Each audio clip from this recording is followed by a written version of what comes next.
I think the basis of this whole conversation is mindset, consistency, and attacking, what you want to do in your business, as Jim Harbaugh would say, with an enthusiasm unknown to mankind.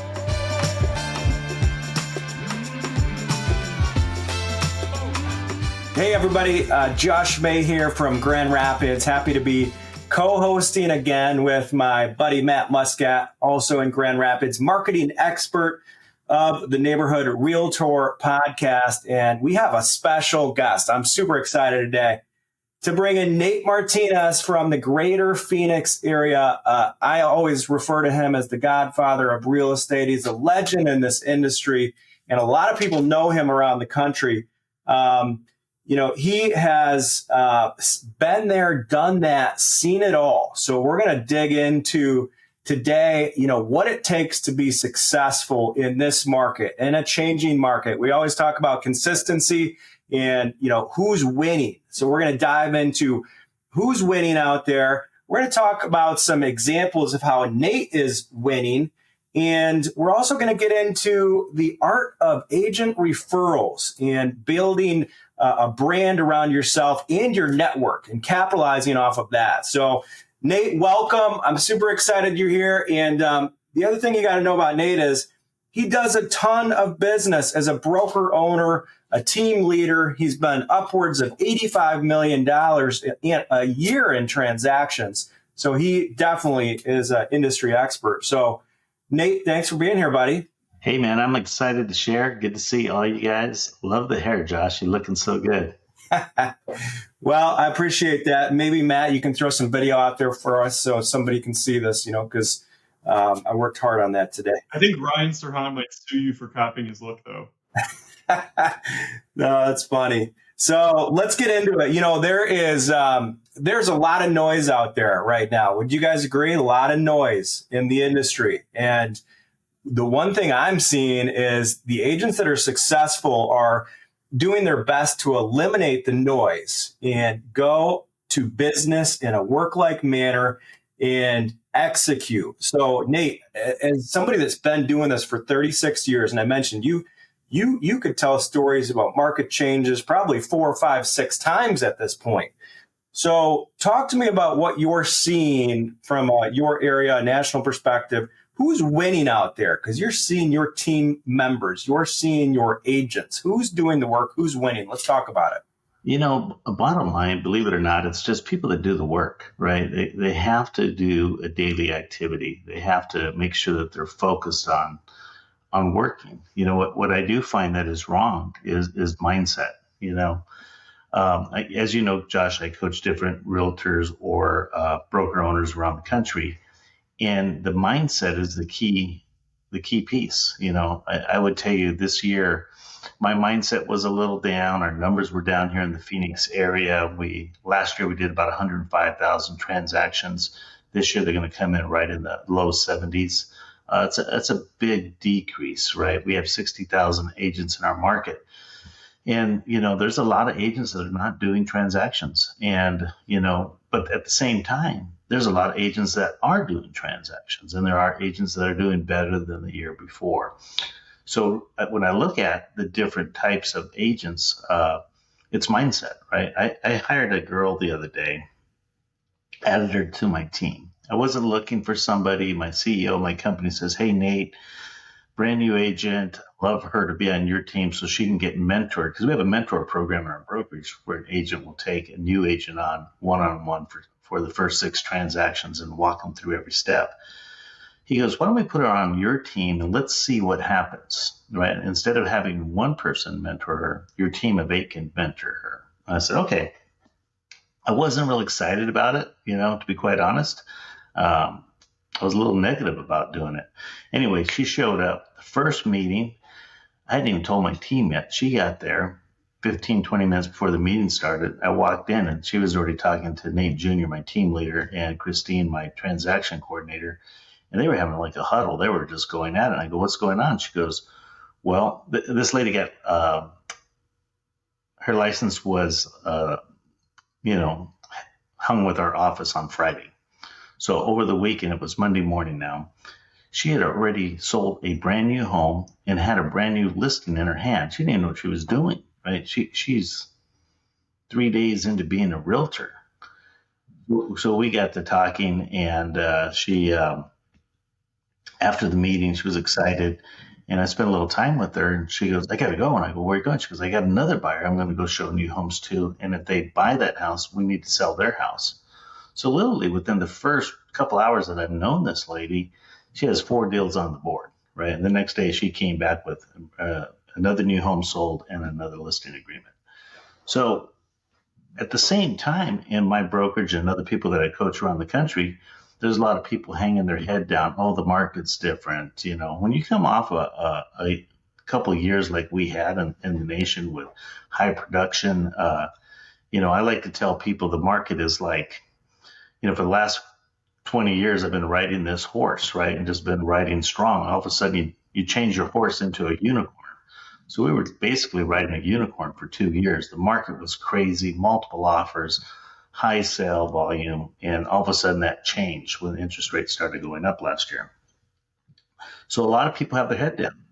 This brand new agent walks into my life, and within 24 hours of knowing her, has 4 deals on the board.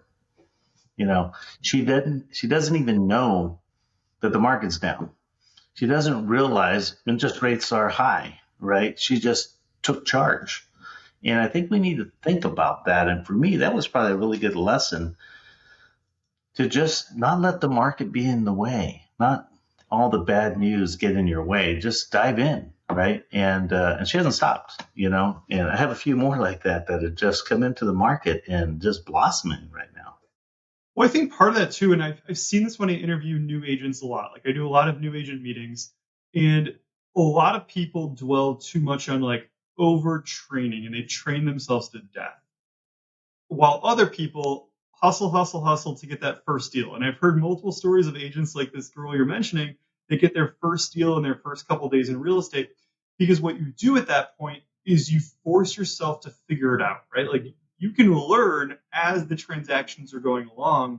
And I think the people that are able to like hustle, grind, get that first deal as quickly as possible. It's a race to number one. They're the ones that make it. And I think the second thing there is that in real estate, like once you have momentum building, like once the snowball is rolling down the hill, although Nate, you might not understand that reference because I don't know if it snows that much in Arizona like it does here for Josh and I. But once that snowball gets rolling, it's hard to lose momentum.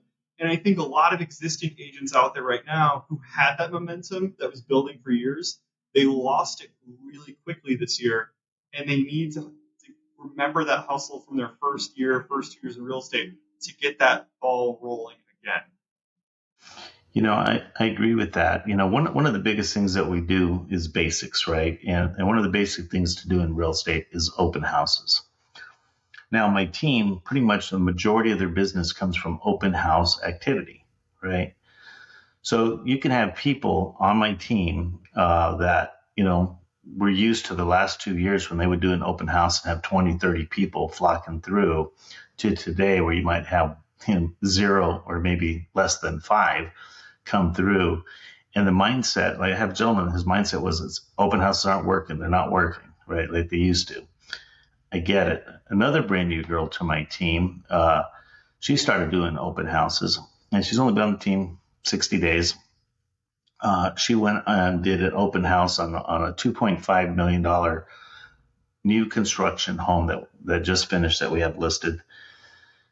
She had like 10 people on Friday and 7 people on Saturday, and that was more than what everybody else was getting. But, she leaned into it, right? She got on Canva and did a bunch of marketing.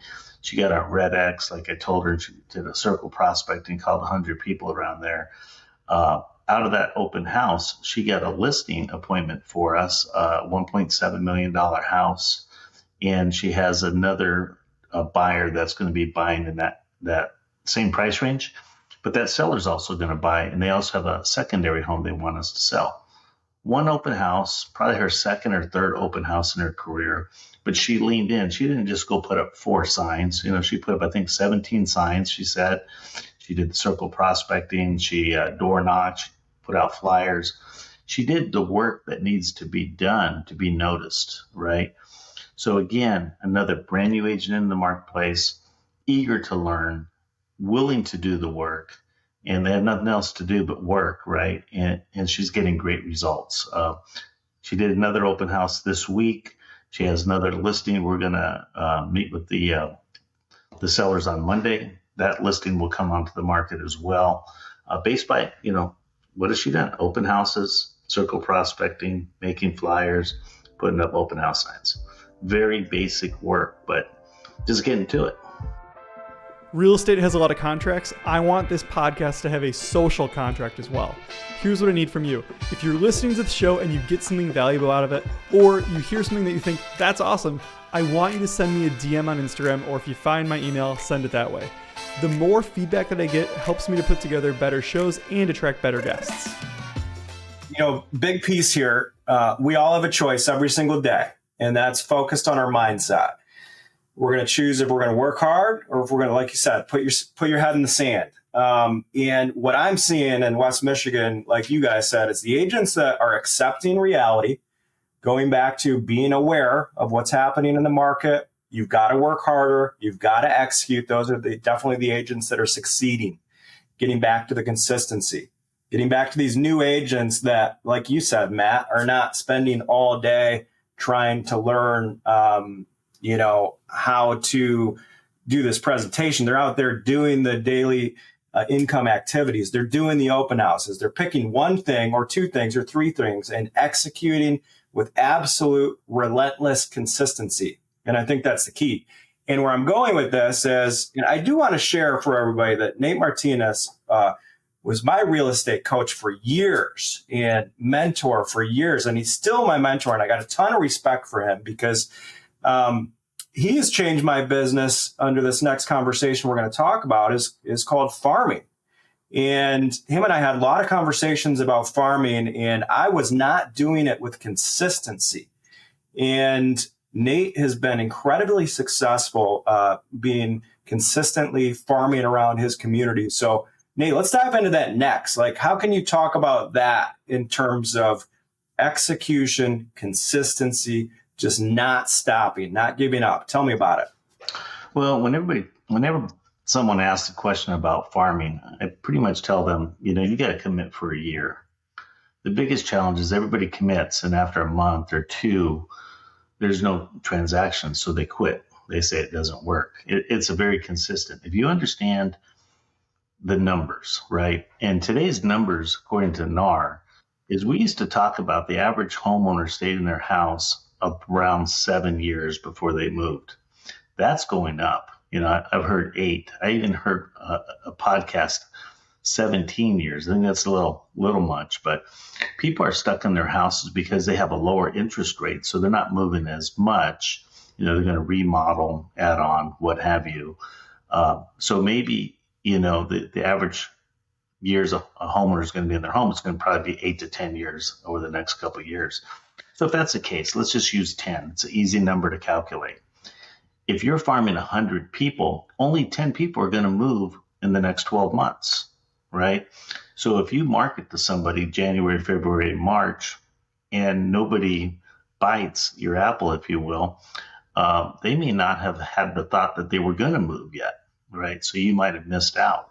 So farming is consistency, as we said.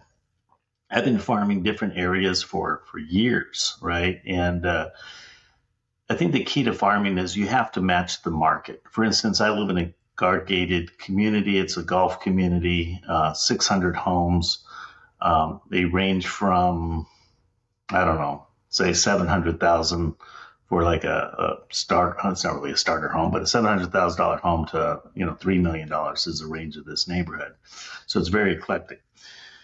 So I just have been marketing this neighborhood forever, right? Since it started. It's probably been 10, 11 years ago I started marketing this community. And it's a consistent piece. I just come out and, with a piece that feels good, looks good. It matches the market, right? So these homes are, like I said, between $7 and $3 million. The piece has to look good. It has to look very professional. It has to feel good in your hand. It has to have good information.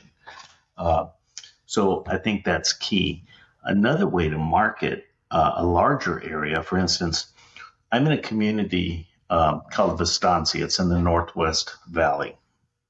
Vistancia has 4,500 single-family homes in what they call the lower Vistancia. They have Vistancia North going in now, which is going to bring another 3,000 or 4,000 homes to this big community, And I can't afford to reach that community, consistently. But I was able to, during COVID, good things happen, right? So this is our Vistancia magazine, right? That comes out every month. It comes from the HOA.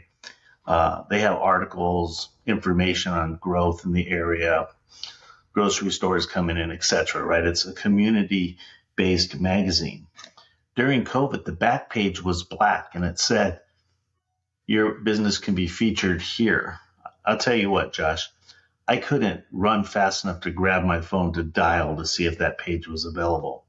And it was, and I've had it. So we have the back page, right? Every month we do a different ad. The one we have right now, this is kind of a one for Christmas. You can see Santa in the background, So this goes out to 4,500 homes. 4,500 homes consistently every single month. And the cost is $1,100. I mean, if you do the math, it's pennies per household. Now, both pieces I showed you are, let's say they're delegated off my team. We don't design the ads for either piece. They're done by the vendor that sends them out. So really, my contribution is the idea, the concept of what's going on, the monthly piece. The other one is they have access to our MLS, and they bring in all the data, all the statistics, all the active homes, pending, closed, etc. And they report all that market information. So there's no time by me or my team for those two pieces to go out into the marketplace. So that's leveraging time. And I love to market that way. I love to do low cost, high impact, and just wait for the phone to ring. So a couple things about farming that I love from that strategy that I want to expound on for a sec. So number one, you're sending out high quality information to these people. And Josh, I think you must have got this idea from Nate, because my neighborhood, I get your mailer that looks very similar with a lot of that information. But I think when you're sending out those statistics and all that the market knowledge on a very consistent basis, you're actually doing something else. And what you're doing is you're giving people an opportunity to get that information without having to go online to Zillow or somewhere else. Right? Even if you send that to someone and their cousin, their brother, their uncle, some stepsister is a realtor, they're getting the information from you, and the next time they need that information, they're not going to some random online site. They're thinking of you because they got the information from you, and you're the gatekeeper of that. You're presenting yourself as the most knowledgeable person in the area, and that's kind of on the high end. But on the low end, realtors ask all the time, hey, I love Nate's idea, I love Josh's idea, but I can't afford to start with an 1,100 person neighborhood. I think there are ways to get beyond that if you're a newer agent without the budget. I have an agent who sends out 7 handwritten pieces of mail per day to his farm, and throughout the course of the year, he hits the whole neighborhood. So he's spending $3.50 a day and half an hour of his time, but he's starting with investing more time than money, because he has tons of time and he has no money. And he's getting an ROI of about one phone call for every 50 that he sends out. And as he's gotten more successful, he slowly started paying for more ads, kind of like Nate has been doing, and taking more on more sponsorships. But you start somewhere. So anyone that wants to do farming, if you can't afford it, that cannot be an excuse. You have to start somewhere. Oh, yeah. I have a lady in our office that has built a tremendous business. She was on my team, and then she left the team after 2 years of mentorship and started on her own. She actually left our brokerage for a year, and then she came back. And we get a lot of people that always leave and then come back. But one of the things that she has done, she kills it on open house, right? That's her number one source of business, and she's building a team now. Her number 2 source of business is events. this lady is killing it. She'll have like a wine party and she'll invite her database and she'll have 70, 80 people at her house for a wine party. She did a concealed weapon class. She thought she'd get 10 people. She had 60 people sign up. So they had to do it over multiple days. She's partnered with the city. Now, in the Northwest Valley, I'm in the city of Peoria, that's northwest of Phoenix, and she's working the city of Surprise, which is northwest of Phoenix as well. But she reached out to the city. The city has funds to do, like, I know, Josh, you do a lot of events as well, but she partners with the city. So they bring out the fire trucks, the police cars. They bring out this van that has cornhole in it and tables and chairs. And it's kind of like a party in the park, right? So she does these events. She does them around different things like, a fall festival, a Easter celebration, what have you. I think she does about 4 of them a year. And, the city is promoting her by having the fire trucks come out and hang out, and police cars, etc. It's a wonderful partnership, And again, what does it really cost her, right? She gets vendors, so she gets a bunch of vendors to help out, title, mortgage, home inspection, etc., to kind of pitch in, and they have a little table there at the event. And I'm not saying she's zero basing that type of marketing, but you know what? She's reducing her cost and she's bringing the community.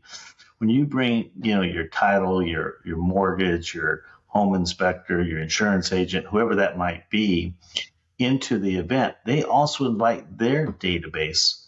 So her events are like a zoo, and there's tons of people. And again, it's not a high cost thing, Matt. You mentioned that a lot of agents don't have money to do that. That's why you go back to basics. I mean, a simple event, bringing people in. Josh, how many events are you doing a year? I know you're doing quite a few. We do one a quarter, 4 events a year. So we're definitely attacking that. And I think with farming, there's a common misconception that it just needs to be somebody spending a bunch of money to send a bunch of postcards. But this is a really good point because there are so many different tactics you can come up with. Like, I was really impressed with Matt with the story you told. Obviously, Nate, there's event options. There's another agent I heard that was literally door knocking a neighborhood, putting together market analysis for every single house, door knocking, say, hey, I just, as a courtesy of the neighborhood, wanted to pass along this market analysis to keep you informed of the market.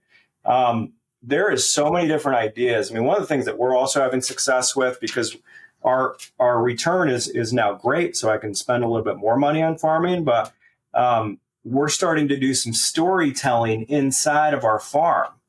So we've just sold this house. Now let's take the next 1,000 people in our farm through that process of what it looked to work with their neighbor, from the staging process to the vendor contacts to that 60 days before the house got listed. How did we set that neighborhood record? Well, we want to be able to storytell what it's like to work with us. And then there's open house ideas inside a farm. I mean, I'm very big on if I have a listing inside my farm, I want as many signs out as possible. We've done a cool ice cream social in your neighborhood, Matt. I mean, I just keep throwing out these ideas because there's a lot of opportunities. Well, this is the thing. I talk about this all the time, but it's been a while, so I'm going to mention it again. Good agents, great agents, use every single thing in their business that they have going on. That's part of that snowball. They use that as ammunition or as bait to get more business, right? You had a listing in my neighborhood, which was your kickoff point to have an event in my neighborhood, which was the kickoff point to get all of the neighbors' information and send them a personal CMA, which is the ammunition you need to then add them on social media and develop a relationship there. I mean, if you have a listing, that's ammunition to go door knocking to the neighborhood to let them know that a new listing's coming up, to do an open house. And I think, if you're a new agent or a slow agent and you don't have your own ammunition, you need to find someone like Nate or Josh, who's an industry veteran with 20, 40 plus years of experience. Find out what opportunities they're missing out on in their business and offer to help with it. Nate, can I do an open house for you? Josh, can I can I help you with some CMAs to your database? And if I get one for you, we'll figure out a referral thing. I mean, like, Josh, you going on any vacation soon? Like, can I cover for you and show some houses for you while you're taking your kids to that U of M game next weekend? Like, if I'm a new agent, I need to hustle and find someone else's ammunition to use as my own until I have some. I think that's probably a good segue into chatting about, working with other agents, because you two both probably get more agent referrals than any agents that I know. You've been doing it for a while. Josh, you've been working on this I've been going to conferences with you for 7-8 years, but I know in the last 2 years, something really changed and clicked and you went after it differently. So guys, like, talk about the agent referral game and what it's done for your business. Right. Well, I think this is so some of these topics we're chatting about today are great, because these are things that a lot of people actually don't think about. And I hadn't thought about, I enjoyed receiving agent referrals over the years, but then I realized there's a real opportunity here to make this a big part of your business, which I don't think a lot of agents really think about. I mean, this is such a long-term play. If you're going to be in this business for the next 10, 20 years, start now building those relationships. And Nate will give you some ideas, because he's been doing this for 36 years and is the king of referrals. But I will just say that over the past 2 years, I have made a commitment to make this a part of my business income. Last year, we can equate 13% of our income came from agent referrals, and that number is going to continue to grow. But I've had to be strategic about it. When I go to an event, I'm going to make it a point to meet people. I'm going to continue to sign up for these events and build these relationships. Furthermore, one of the things that I'd never done until this past year was I'm going to build an agent database inside of my CRM, that I'm just going to have this as a subsection of my CRM, because I'm not going to market to them like I'm going to market to my clients every month. But I do want to have the ability to market to 300, 400, 500 agents that I've met over the past 20 years in a good, positive way. Maybe shoot them like we're just sending them Christmas cards, shoot them like a video once a year. So there's some really good opportunities there if you are strategic and if you are consistent. The Neighborhood Realtor Podcast is proudly made possible by the support of our sponsors, Treadstone Funding and Neighborhood Loans, two amazing Midwest mortgage companies that now have offices all around the country. If you're a real estate agent looking to partner with an amazing lender, DM me at mattmusket88 and I'll connect you with someone in your market.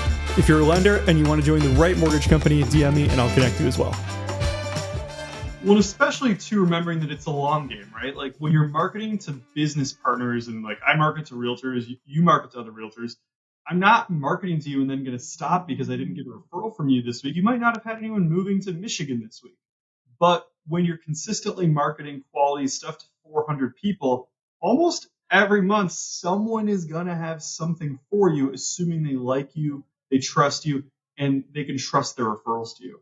Josh, how much business did you do this year alone in realtor referrals? Well, yeah, so that's what I was mentioning. Well, close to 13% of our business. So 6 figures in commissions, over 6 figures, well over 6 figures in commissions just from putting in the work.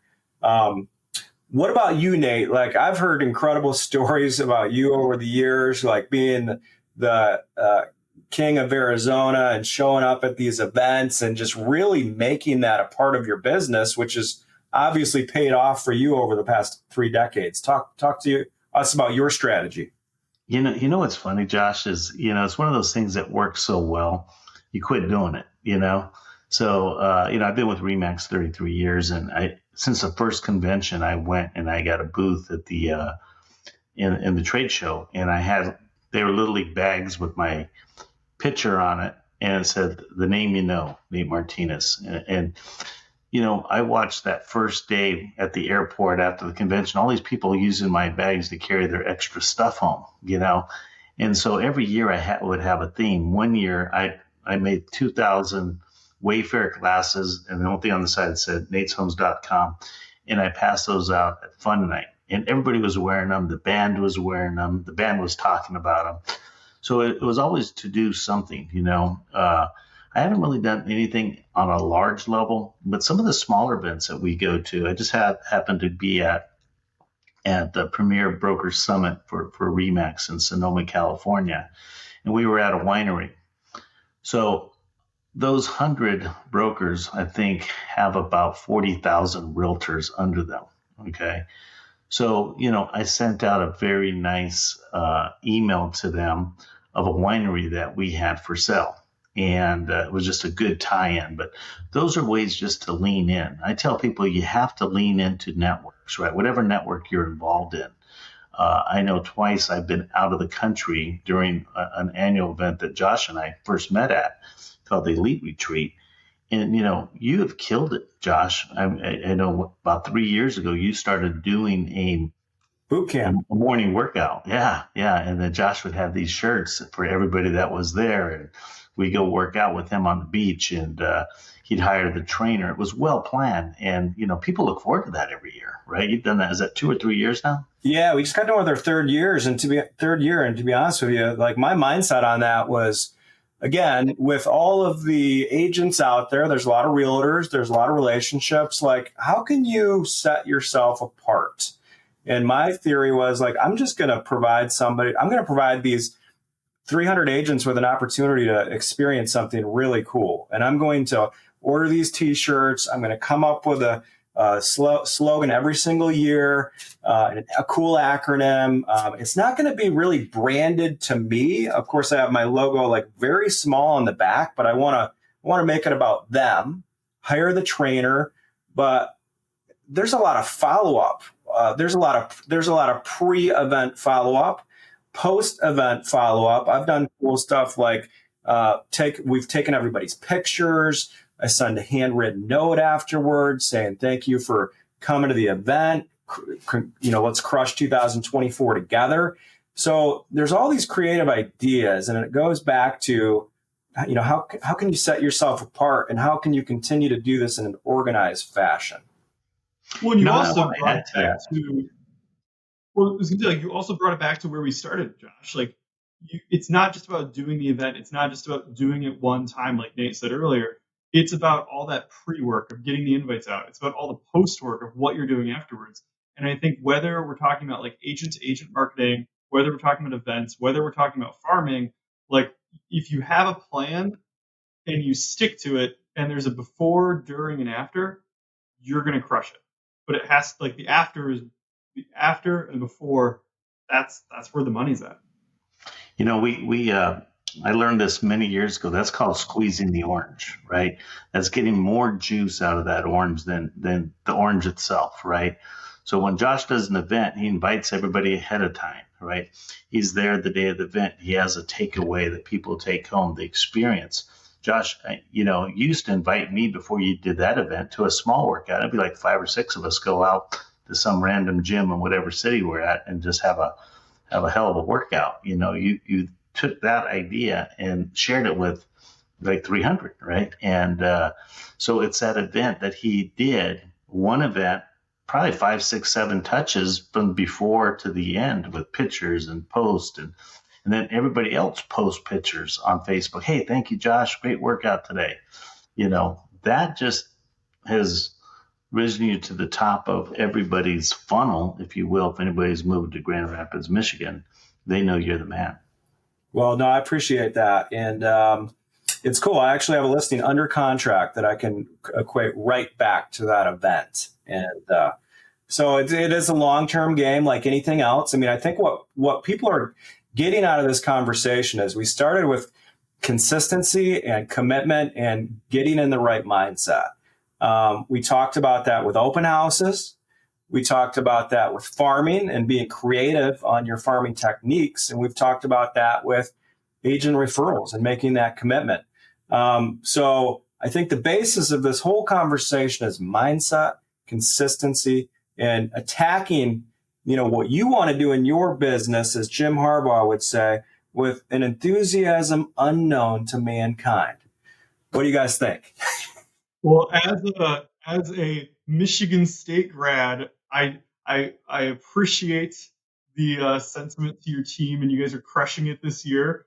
But I'll let that one slide since you co-hosted today and you crushed it.